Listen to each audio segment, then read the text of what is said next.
আসলে যারা রাস্তাঘাট দখল করে পণ্য বিক্রি করে জীবনযাপন করে, অর্থাৎ ফুটপাত, মানে ফুটপাতে যারা ব্যবসা বাণিজ্য করে, এটা কিন্তু ইচ্ছা করে করে না, এরা পেটের দায়ে করে।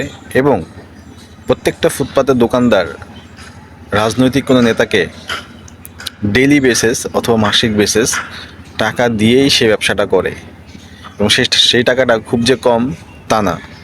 কিছু কিছু দোকান আছে ডেইলি 200 টাকা, অর্থাৎ মাসে 6,000 টাকা ভাড়া দিয়ে সে ব্যবসাটা করে। এখন আমরা বলতে পারি এটা তো সরকারি রাস্তা, এখান থেকে মানুষ যাওয়া আসা করবে, গাড়ি ঘোড়া যাওয়া আসা করবে, এই রাস্তার মধ্যে কেন ফুটপাত থাকবে? খুবই স্বাভাবিক, খুবই স্বাভাবিক। কিন্তু আপনাকে এটাও দেখতে হবে এই মানুষগুলা কোথায় যাবে। এই মানুষগুলো অনেক দিন ধরে এখানে ব্যবসা করে খাচ্ছে, এখান থেকে সরাই দেওয়া মানে হচ্ছে তাদের পেটে লাথি মারা। তো আমার মনে হয় আসলে ফুটপাতগুলোকে এইভাবে বন্ধ করে না দিয়ে তাদের জন্য অল্টারনেটিভ মার্কেটের একটা ব্যবস্থা করে দেওয়া, যেখানে শপিং মলের ব্যবস্থা করে দেওয়া, যেখানে তারা দোকান পাবে, বরাদ্দ পাবে, টাকা দিয়ে নিবে তারা, এরকম একটা অল্টারনেটিভ ব্যবস্থা করে তাদেরকে বন্ধ করে দেয়া। এই যে ফার্ম গেটে ফুটপাতগুলো, আমার তো জন্মের পরে থেকেই দেখতেছি যে ফার্ম গেটে ফুটপাত। তো এই ফুটপাতগুলো যদি আপনি এখন বন্ধ করে রাস্তা অনেক বড় করতে চান, তাহলে এখানে 700-800 ফ্যামিলি আছে, 700-800 দোকানদার আছে, এরা আসলে কোথায় যাবে?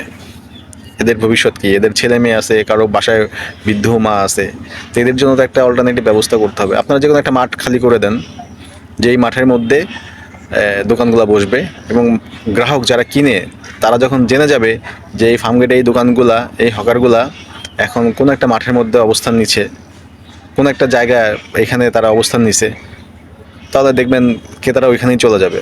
তো তাদের জন্য একটা অল্টারনেটিভ জায়গা ব্যবস্থা করে দিয়ে তাদেরকে উঠানো উচিত। আর উঠানোর নামে, উচ্ছেদের নামে যে ভাঙচুর বা জিনিসপত্র ক্ষতি করা, এটা করা যাবে না, কোনোভাবেই করা যাবে না। এটা কোনোভাবেই করা যাবে না। আর একটা ব্যাপার, এখানে কোনো রাজনৈতিক নেতা এই ফুটপাতের টাকা খেতে পারবে না।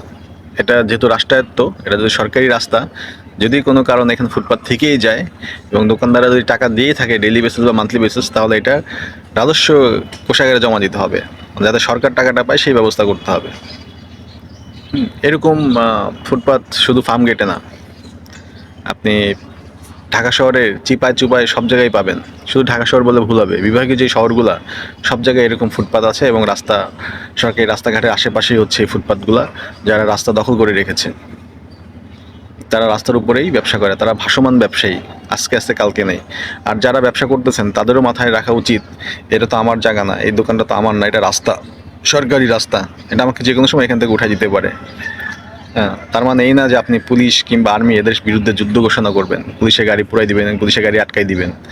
এমনটা যদি করেন তাহলে রাষ্ট্রদ্রোহী মামলা খাবেন, কারণ আপনার আসলেই অবৈধ।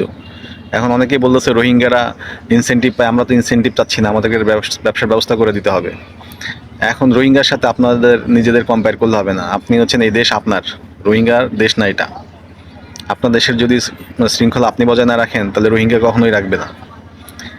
এই ফুটপাত মানুষের পায়ে হাঁটার জন্য, মানুষের গাড়িগুড়ি চলার জন্য, ফুটপাতে দোকানদারি করার জন্য না। আপনারা মার্কেট খুঁজেন, দোকান খুঁজেন, দোকান নিয়ে নেন, পজিশন নিয়ে নেন, তাহলে তো হয়ে যায়, তাই না? সবাই ভালো থাকবেন।